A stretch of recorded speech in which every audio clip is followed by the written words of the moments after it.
Bacaan gula masih tak terkawal, dah cuba macam-macam. Pantang makan manis sudah, cuba pelbagai petua pun sudah, macam-macam dah cuba, tapi masih tak menjadi, rasa kecewa, kan? Bayangkan, bangun pagi, rasa lebih segar, tak lemau macam selalu. Badan rasa lebih bertenaga sepanjang hari. Boleh sarapan pagi dengan keluarga di warung tanpa rasa risau. Best kan mulakan pagi macam tu, nak usaha kawal gula. Mungkin kena mula dengan menjaga kesihatan usus. Sebabnya, usus yang sihat adalah usus yang cukup dengan bakteria baik.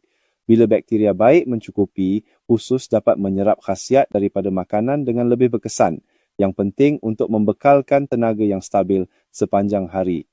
Pernah dengar tentang Kausar? Kausar adalah gabungan probiotik dan prebiotik.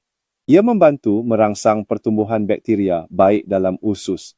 Bila bakteria baik ni cukup, proses penghadaman jadi lancar dan menyokong usus yang sihat. Usus yang sihat membantu badan menguruskan khasiat makanan termasuk gula dengan lebih berkesan. Jadi tuan-puan, mungkin dah tiba masanya cuba cara berbeza daripada mengharap hasil yang sama. Ketahui bagaimana pengguna lain rasa lebih cergas dan selesa yang mana menyokong mereka dalam usaha menguruskan paras gula dengan lebih baik selepas mencuba Kausar.